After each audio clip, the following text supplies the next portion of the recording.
Hi, everybody. Welcome. I'm thrilled here um, for this fireside chat with Merve. Thank you for coming. And this is part of an ongoing series spotlighting Xooglers who are navigating that pivotal, often messy, but meaningful chapter, what comes after Google. Um, well, Merve has taken the plunge, right? And started the founder journey and is building a product around events, brands, and AI. And she's going to tell us more about that journey, uh, what moved her from Google to the founder life, and how it's going with her new venture called Marvelous AI. Um, so Merv has a career in community building, and she at Google she worked in many of these endeavors, creating hackathons, incubators, accelerators, working with the UN sustainability and development goals, women in tech, and many more. Since then, she's been building, experimenting, and doing consulting work. And past like over a year, you've built Marvelous AI. Um, why don't you tell us a bit more about that journey from Google to being a founder and how that happened? Sure. Yeah. Thank you. Thank you so much. First of all, for joining today. I think it's been almost 2 years. I left Google, and then it's been a year, more than a year now. I've been working on Marvelous, and it's been like the shifts are always not super easy, but you need to jump in some point. So I was the one who jump as like most of you, because I heard that there are also some founders like me who quit the comfortable life, comfort zone. Everything is ready. You don't even need to book your massage appointment, right? So basically, it's for me it was actually double challenge, because I just didn't leave Google, but also I left my country, the country that I was living. So I did like two big jumps at the same time. Yeah. So it was a little bit, I mean, so much adrenaline because there are a lot of like unknown parts. But quickly, like I studied computer science, and I raised with a family with like super high tech, obsessive parents. So that's why I was building like computer programs, these things when I was even when I was 6. So I raised with like with a computer, and then that's why from the beginning everything was so unknown for me. I had no idea. Like Right. before learning reading, I was trying to understand the computers. Like Okay. so, that's why I think this helped. And afterwards, like before Google, when I was studying computer science, I was actually volunteering at Google's communities, Google's developer communities. So which actually this is the way of how Google products are launching in different regions and countries, like even in like Mongolia, Uzbekistan, Afghanistan, Turkey. I built a lot of communities and met with people who lives there, who are building their own uh, startups, and also starting their careers, or they have been like building a lot of things so long.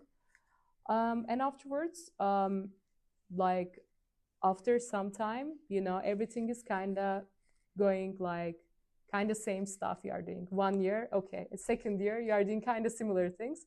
Third year, oh, I need to change something, because you can see that there are a lot of things that you learned, and now with your potential you can build a lot of things. So this is how I started actually. And then I got a lot of inspiration from the way of how Google markets their products to anywhere in the world with the high distribution network. And then I founded Marvelous. and um, and also like moving here was a big leap because I believe that this is the place to build a tech company. It's really hard to be understood if you are building something that doesn't exist before. So yeah, so this is the beginning.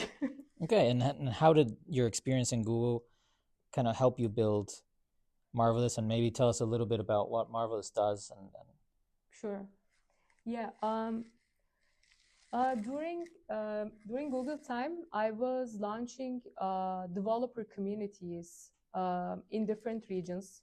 My focus area was like Turkey, Central Asia, Caucasus. So you can think the map like from Turkey to Mongolia, the whole region. And then, like basically, when I first started, I had no idea about most of the countries that I was working with. It was like 10 countries, and then I printed I remember the first day I was like, okay, let me print the map and then work on it. And then afterwards, like basically it came afterwards one by one, because you need to understand the market, you need to understand the people, because what I was doing is like building communities around the developer products, which means if there is a new Android coming, Android 11, you should make people to understand it, make them use it, make them belong it. And afterwards, it should be like a recurring way to build trust, consistency, and also which is the full marketing, Okay. So yeah, this is how like this part basically like whole scope. A lot of things were manual, and now through AI agents, like we automate event planning at Marvelous. The end goal for Marvelous is building an autonomous CMO, which can help you to create your content, understand your brand voice, but at the same time, curate the core audience for your people and also help you to engage with them easily. And now the technology is there finally, so it helps us to grow faster, connect faster, and then more authentic connections, more deal size, deal flow, and then you can do whatever you want. You can launch wherever you want in the world. Yeah. And what inspired you to delve into that space, into events, branding, the creator economy, and bringing AI into it? Yeah. Actually, maybe around 5 or 6 years ago, we started a project with my brother, and he's actually a medical doctor, but he's also influencer. He has 500,000 subscribers. Oh wow. He's very like successful, and we noticed that there is one thing is so incredible. Whenever just a brand makes marketing, people don't even engage with that brand. They don't like, they don't comment, they don't ask questions. They're not interested. But whenever he starts talking about the brand or making that brand as an influencer marketing and talking about, people are much more engaging. They love the brand more. And then when I look at digital marketing strategies and also in-person marketing strategies, which are like in-person event activations, like you can go to even Sephora for a new cosmetics activation, and or you can just go to Apple Store for a new iPhone event, or you can just have a booth at a conference and then you can do marketing. And the most effective way is in-person marketing.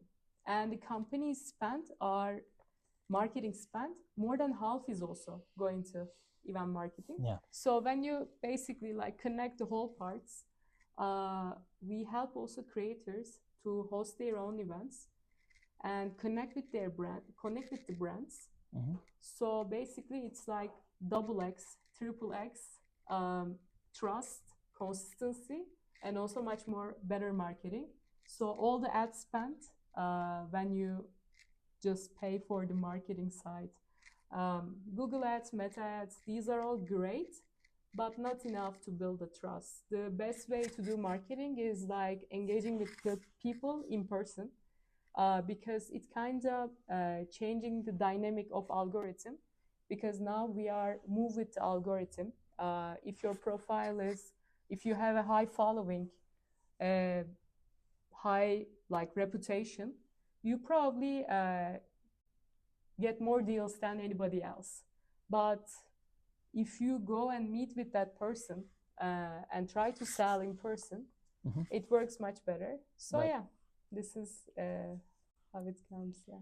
And what are the challenges that you're seeing in that space currently, and how are you working to address them?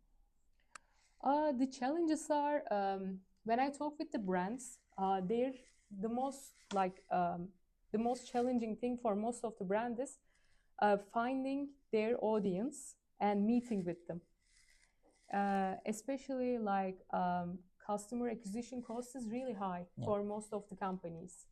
So what we aim for is like we find the people that their customers are already following. For example, you are building a company around longevity. Instead of just hosting your event with like X longevity brand activation, you invite like Brian Johnson or somebody less than this. It's probably is going to be much more effective strategy because people don't want to listen about the brands anymore. Right. And people want to engage with people. People want to see the people that they idealize.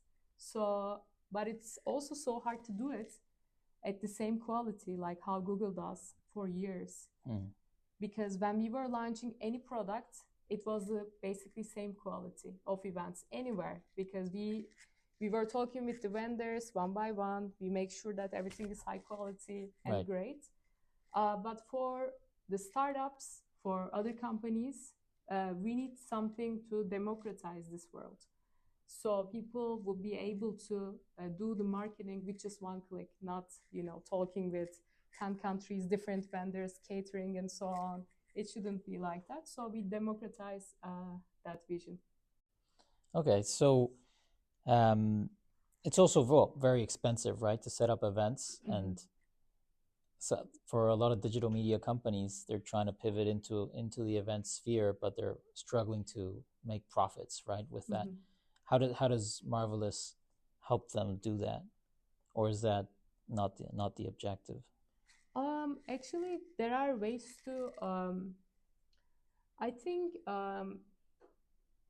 like that point is like pricing point is definitely like it might be higher than just making $100 budget for a digital marketing for a day. It's definitely more than this, but I think it's also like the comeback for the like after the event is much better. So, but it's not that much expensive in my opinion. I think it's worth it. So companies need to spend their budget on like in-person gathering if they're sure about their marketing potential. Right. But if they don't know, like if it's going to be their first time, definitely I recommend to work with like some people who are experienced in this area. Otherwise it's really hard.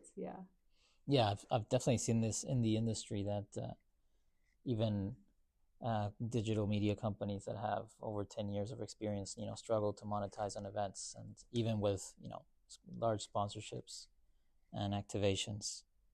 So what are the emerging trends that you're seeing in the event space, and the creator economy obviously is changing a lot.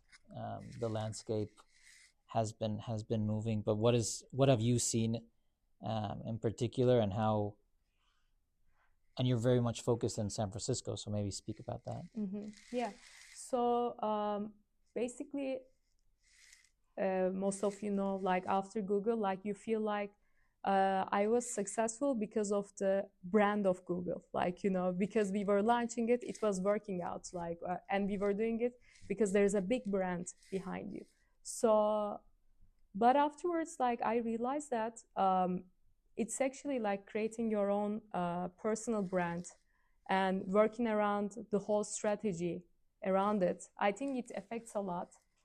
And then for the like, I was in like Google Istanbul office and I was managing that region.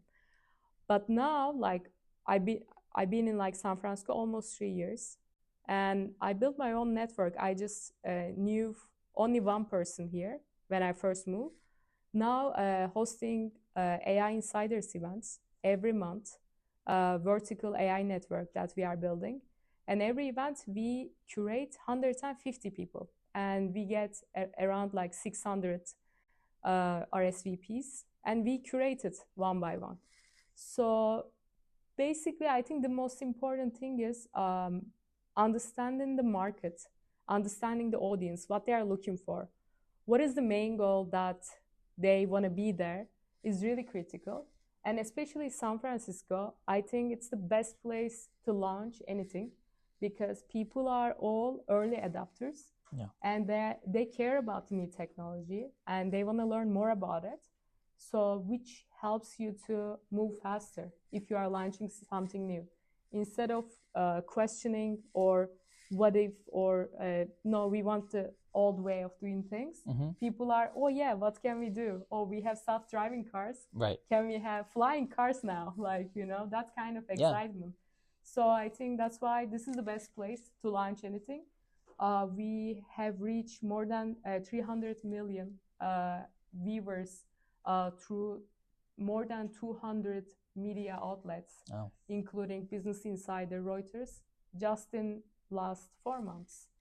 And also the company is like around 6 figures now from the revenue because of that. Okay. Yeah, so the right market, right audience, and also understanding the MVP of what we are doing, and then using the technology to scaling it. I think that's the most important part. Okay. And so what is the strategy behind Marvelous, right? You mentioned AI Insiders, Mm-hmm. right? You're based in San Francisco. Mm-hmm. Where does this go? Yeah. So basically before Marvelous, I was doing consulting stuff in San Francisco. The main goal was understanding what people are asking me. What is the thing that can help them? How can I help those people? Yeah. Like, because if you understand the problems well, you can find variety of solutions. So when I first started, I noticed that most of the problems were around marketing, growth, and distribution. Okay. In San Francisco.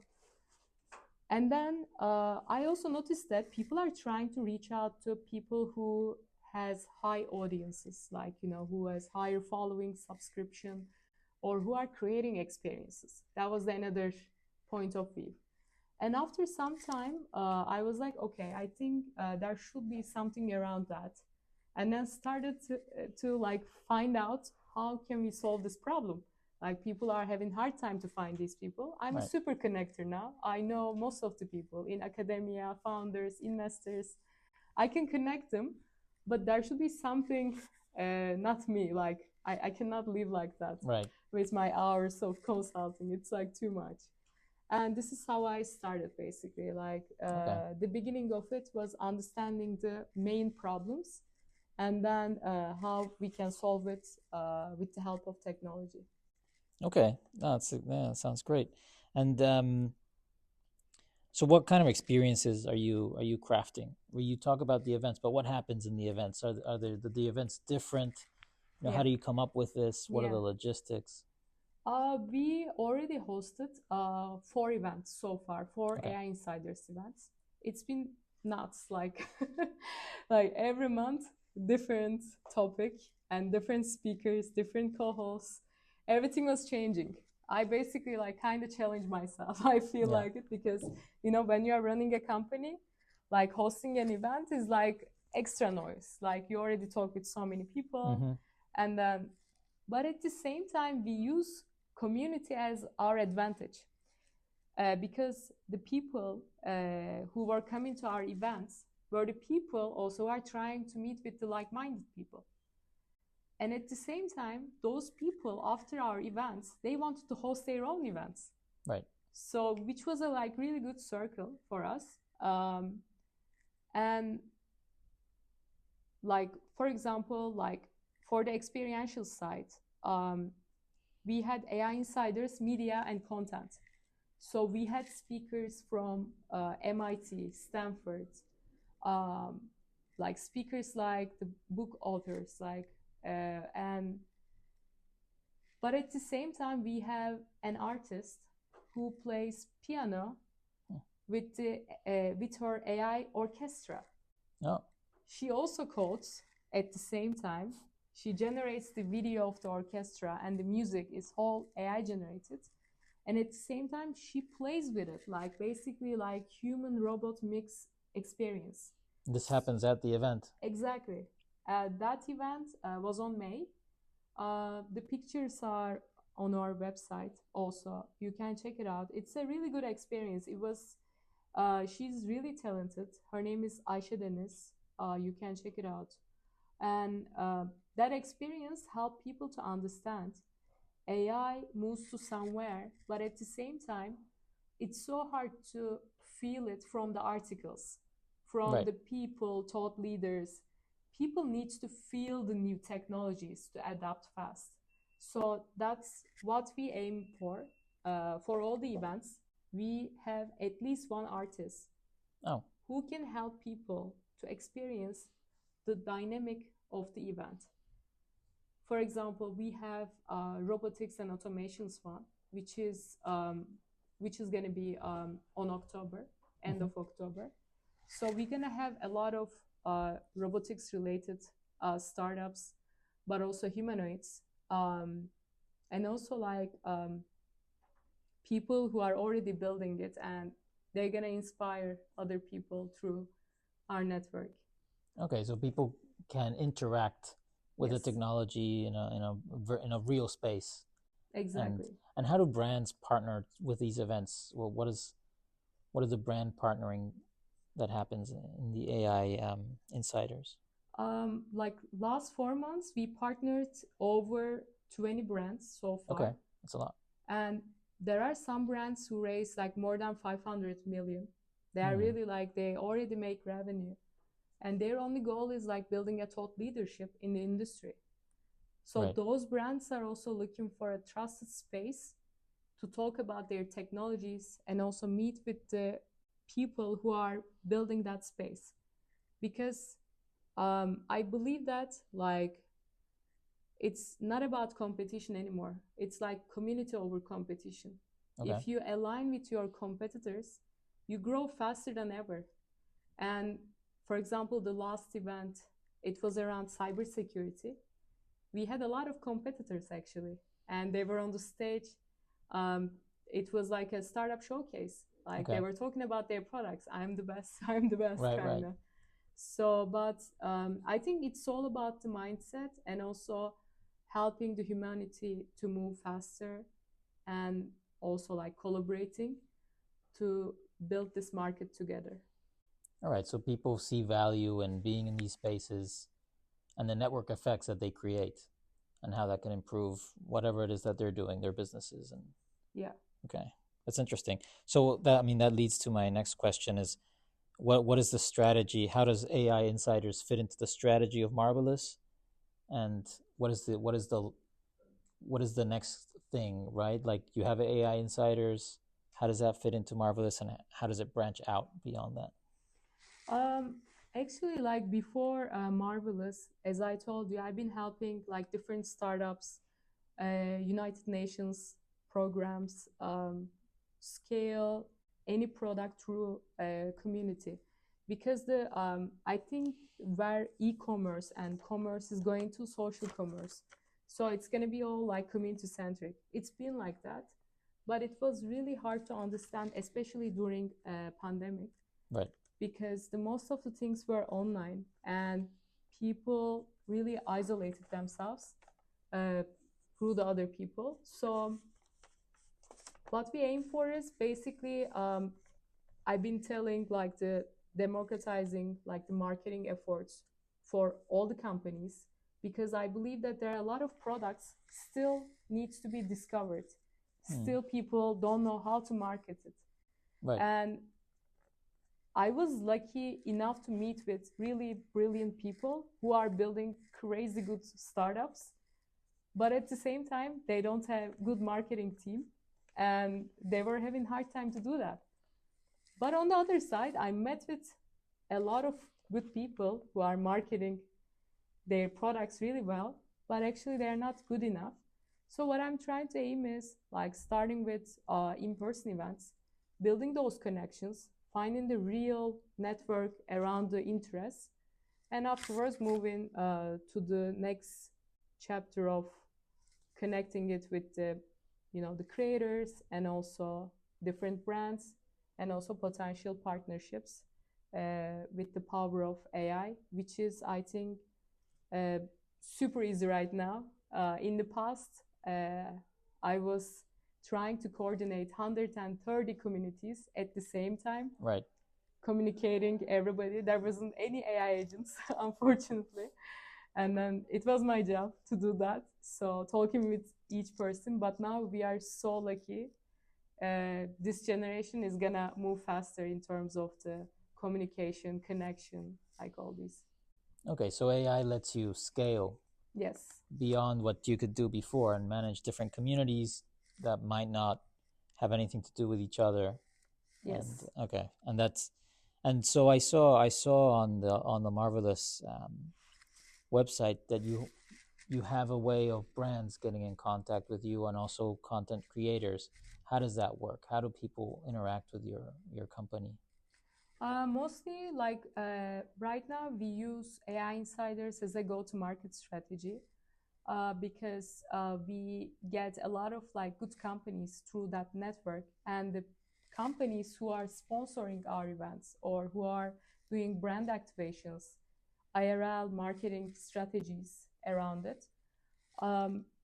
It's basically like our target audience. What we are looking for, companies spending their budgets into experiential marketing.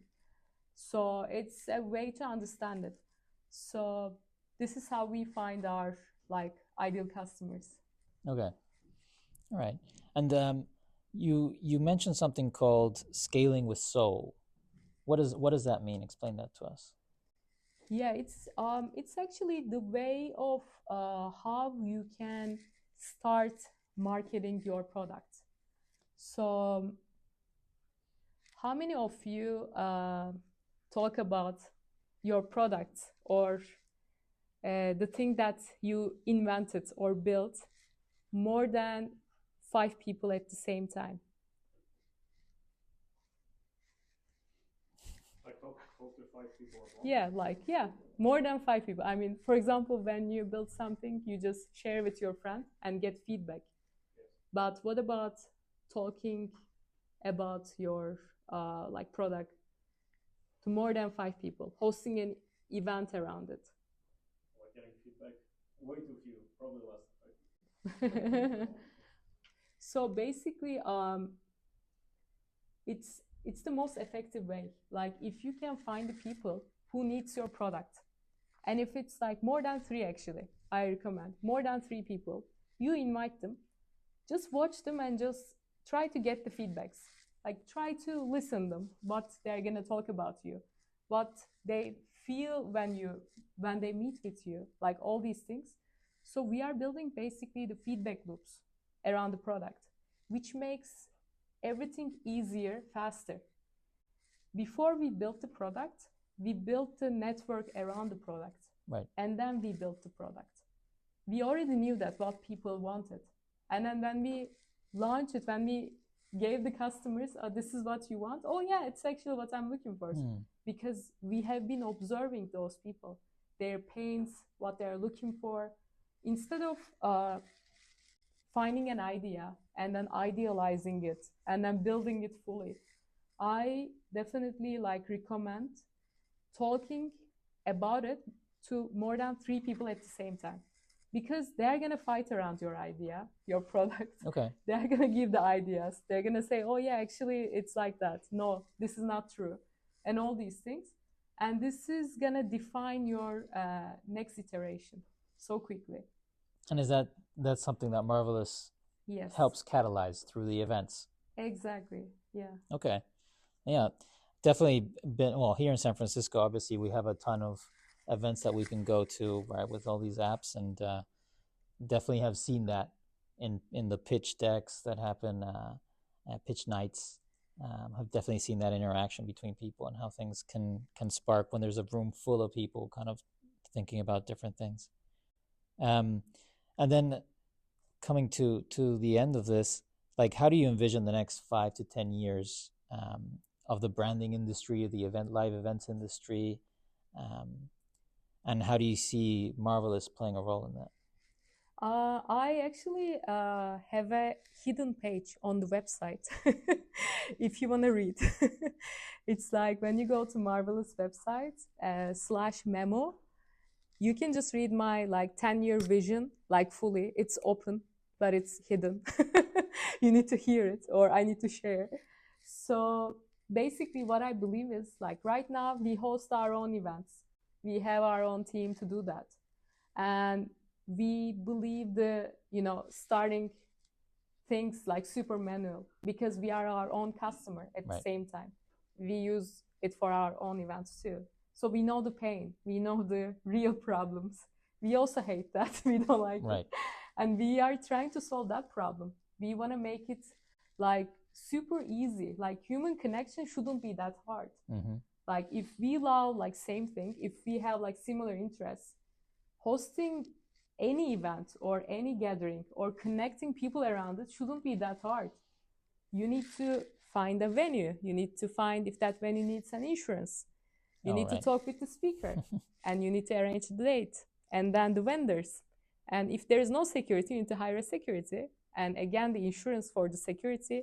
If you are having a piano to your event, you need to make sure that pianists, people who are doing the transportation, is insured, even the car that you are moving. So it's so hard, right? It shouldn't be that hard. And actually with AI agents, it's not that hard because there is a workflow behind it. Okay. Like all the things. So basically we are in the really like lucky time to build things which are really like, takes a lot of time. Normally, sometimes hosting an event takes maybe 2 weeks. If something small, maybe 10 days. Now it's possible just 3 minutes. And one click event marketing is just 1 minute. So this is what we aim for.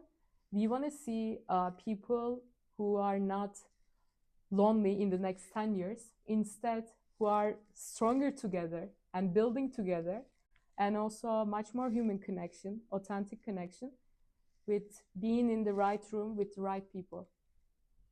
That's amazing. Of course, coming off the pandemic, we all have an itch, right, to get more in-person events, and I'm seeing a lot of that here in the city, which is great to see. And obviously having a platform that can streamline that and navigate all of these issues, right, with insurance, especially in logistics, that sounds amazing. It's a way of people being able to just create more events, more situations, and as you said, to make them worthwhile.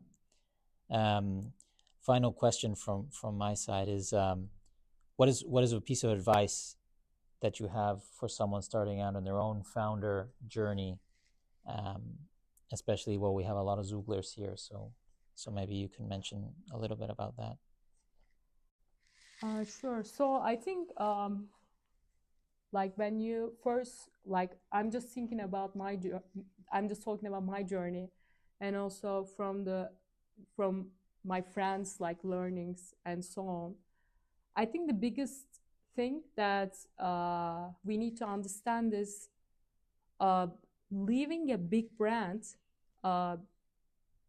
kind of leaves you with a big like blank space, because you already like have that community which gives you the belonging, which gives you the security, which gives you, oh yeah, I have my friends every day that I can see. And when you start your journey, and if you are a solo founder in the beginning, this is the loneliest time ever. And you probably like have a lot of like issues with yourself, questioning, am I the right person, what I'm doing, somebody should lead me and stuff. But these are all like not true actually. You just kind of, it's just that, you shouldn't cry in that moment. Instead, like, it's time to, like, that's the time that you grow actually. That's the time for 10x personal growth. Like, because I think starting a company and building your own business, building your own personal brand is the biggest gift that you can do yourself, especially after leaving a big company that you talk about yourself, I belong it, like a Googler, like, which is a big thing, like for most of the people, because that's the way of talking about their success. That's the way of package of success. Like, yeah, Googler, okay, probably a lot of checklists, right? And now founder of something that nobody knows.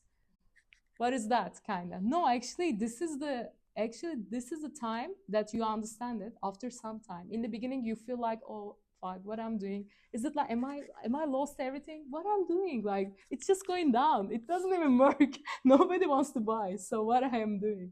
So basically, it's so crazy sometimes. But after some time, you like right now, I really respect, like, the founders are right here. When I first started, I was like, oh yeah, like investors are so like cool and doing the whole investment stuff. And I'm like, those founders are basically, they are like working so hard to do that, because you need to plan your morning. You need to plan your circle. You need a support circle. Without a support circle, it doesn't work out. Without a good mental health, it doesn't work out. Without self-esteem, it doesn't work out. But if you figure out to believe in yourself, your skill set, and if you are building something around your personal strengths, when you understand it, Ikigai framework helped me a lot to understand my strengths through my experiences and the success that I have done. And afterwards, I think it's easier and faster, and you respect people who are building those technologies more than ever. And I think one thing is really important. You definitely, how you have your early customers, mostly they're coming from your community. Those customers are not coming from somebody else yet that you don't know. Mostly people that really believe in you. My first customers came from there. You should build that circle. Instead of focusing on selling, try to find the interest around your products and interest around the people that they follow. Thank you. Yeah, that's great. Let's open it up to the room. Anyone has questions for Merve? Yeah, I have a question. Since AI is enabling a lot of this development, and a lot of barriers of entry are not as expensive as they used to be, how do you see yourself competitively? Like, what is preventing someone else to do the same thing? What is like your basically unfair advantage as an entrepreneur? Good question. Basically, what I see, like, I mostly, like, from day one, I've been building public, and I've been pivoted the idea a lot, because I really love listening it and seeing the reactions and seeing if they want it or not. Like, of course, not every comment is changing my idea, but at the same time, it kind of helps me to build the better version. So I think with AI, yeah, building things are faster, but if you believe your skill set about something, if you, for example, if I will be building in the healthcare industry, and if I would be trying to find a solution for cancer, probably I wouldn't tell everybody about my specific solution, because this is not something that I'm familiar with. But for Marvelous, I picked a problem that I'm really familiar with. Basically, like, I was doing it from day and night, and I've been building it in different countries for different cultures. And that's why, like, that's why I think it makes things easier. So I think for the AI world, instead of people building anything that they want, anything that can make money. I think they should try to find what is one thing they are really good at, and what is the thing that they can be the best out of other people or top 10 or whatever. Like basically, I think this is the most important thing. So I pick my best for myself. So, but everybody has a different strengths. So that's why I think there's no copying in this world. Instead, there are different solution ways for the problems. So basically, it's your expertise in the problem. Yes. Well, and it helps that it's a real life event, right? You can't solve it all with AI and on the back end. It has to come together in the real world. Yes. And not anybody can do that, right? As you just mentioned. So if you can't vibe code a real live event. Yes, that's what I was thinking. What if Eventbrite starts? Okay, let's go after live events. What can we do there? But it's the lack of live experiences probably that they don't have. Anyone else? Yeah. Hey, Merve, great talk. I mean, I really enjoyed every single part of it, especially when it comes to like sharing the founder journey, which many people don't really know about. Even some people think that, oh, you raise some money, then everything is okay. Actually, when you raise money, that's when the real game really starts, right? And so it's really beautiful sharing that whole story. So my question is this, right? How has your experience being involved? Because normally investors say in the past they say build it and they will come, right? And now there's this whole thing about like distribution. Because if you build a good product, if you don't have people using it, then you're in trouble, right? And so my question is like, how has your experience with media, right, helped Marvelous in the journey? Yeah, sure. So basically, like in the beginning of the talk, I mentioned that we had some kind of challenge with my brother, like in the beginning, and then he ended up with winning that challenge, and he became an influencer. But medical doctor. So basically, this is how I got familiar with the social media. This is how I started. And also, like meeting with his fans was a big plus for me because whenever I'm outside, somebody was like running and trying to hug me. And I'm like, who are you? Can we hug? We know him. And then it was a bit like, wow, like this is a big thing because he was an introverted, like always playing with computers guy, like in the home, and I was like, just go out, meet with people, what are they? Like, and then like everything changed with just with the right strategy, because I like his strength was reading scientific articles, so he's creating content around it.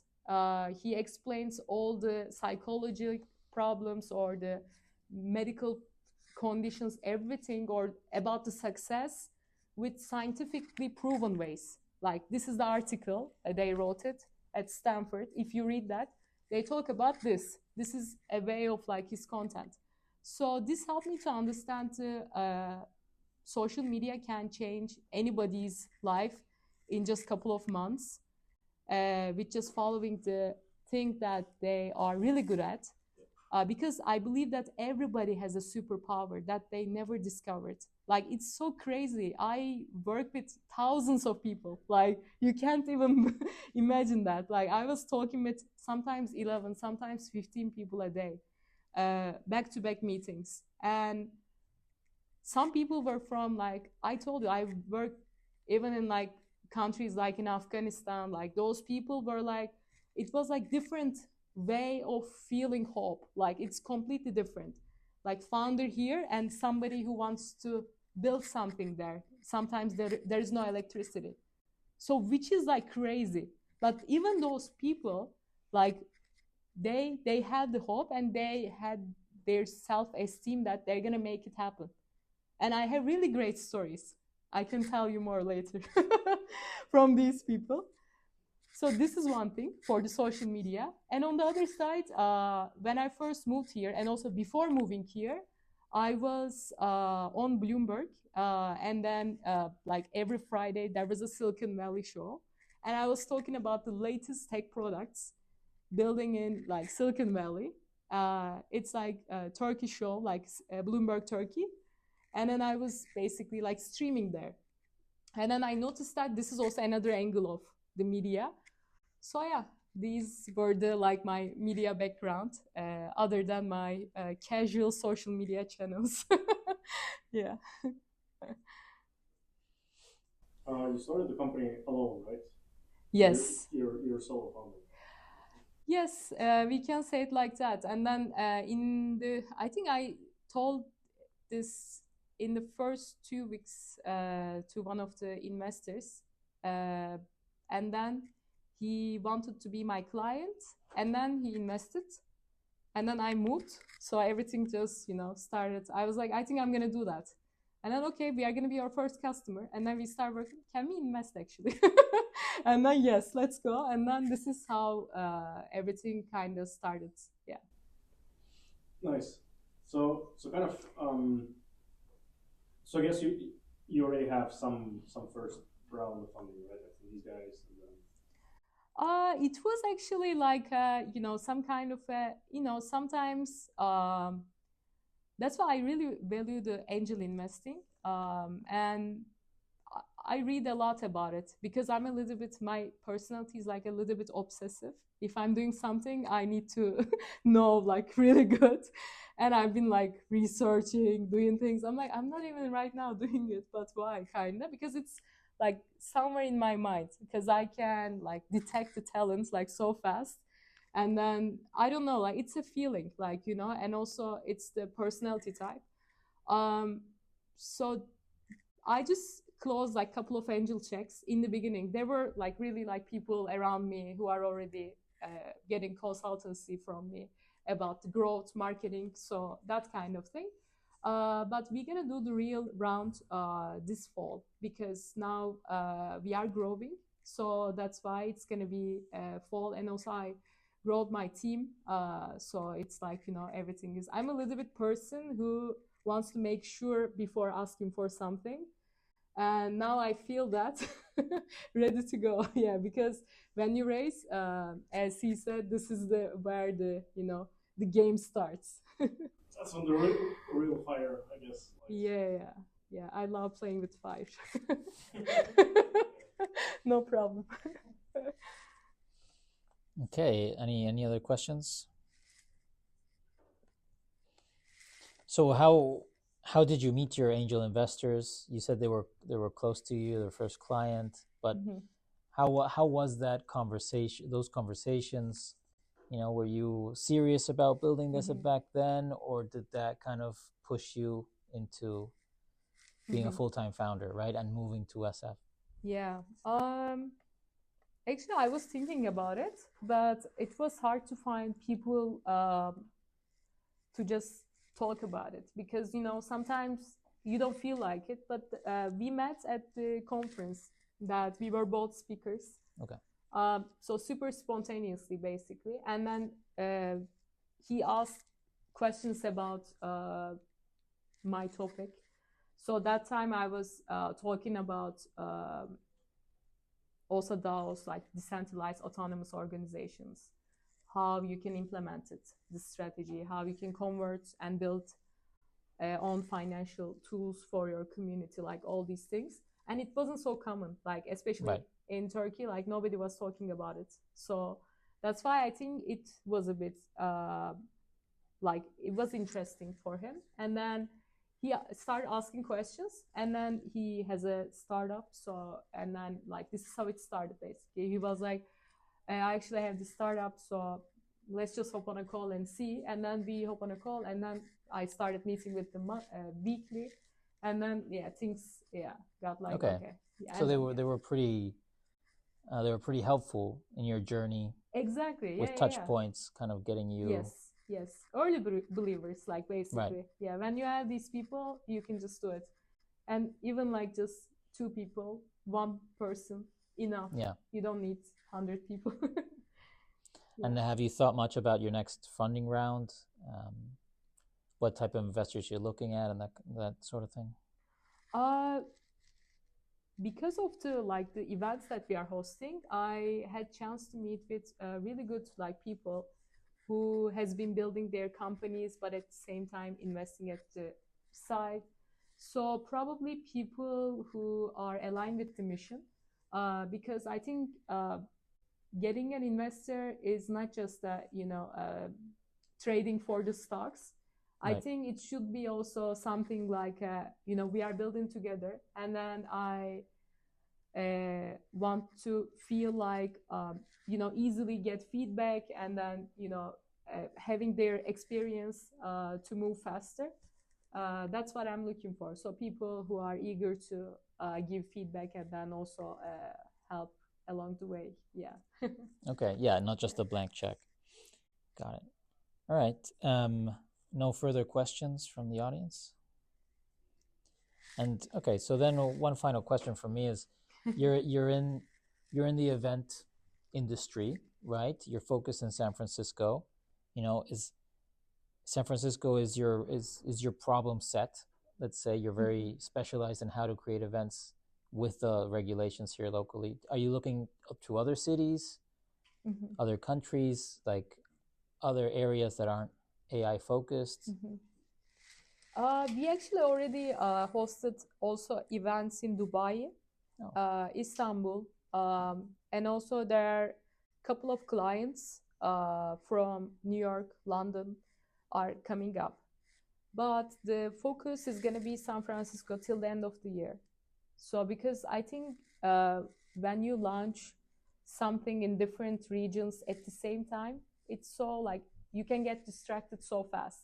And it's so hard to understand the real data from the noise. Because I think the main metrics come from the data without noise. So in San Francisco, it's so easy to understand people's interests, what they are looking for. And then we are trying to making it better and better all the time and trying to find different solutions.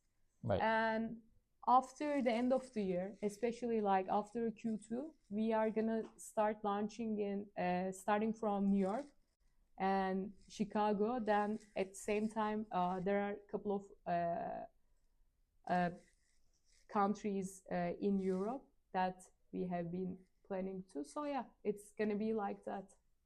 And you can scale without having people on the ground in those places? Yes. Okay, that's interesting. Wow. And I know you have a big conference coming up in February. Do you want to tell us about that? Yeah, sure. So basically, when we first started the vertical AI ecosystem, nobody was talking about vertical AI. It was like March, beginning of March. I was like, okay, AI is not one size fits for all. My mom is a doctor. She asked me if AI is going to solve the cancer. My dad's an engineer. She's like, oh, actually, have you seen that new humanoid? It's amazing. I'm like, two different voices, like even the people around me. And the solutions, when I look at the healthcare, fintech, or the robotics or government side, it's completely different. That's why I decided to build like network around different topics. And now vertical AI is something super trending actually, last couple of weeks. A lot of articles are coming up, a lot of point of views. So the goal is like activating four more vertical next quarter, and then next year hosting a full gathering with the people who attended AI Insiders or the people are selected, which is going to be like 1,500 conference. Okay. Yeah. Wow, that's a lot. It sounds like a big undertaking. Yes. Okay. Well, that's been a fantastic conversation. Thank you so much for your time and for coming and talking with us. Should we give a round of applause to our guest? Thank you.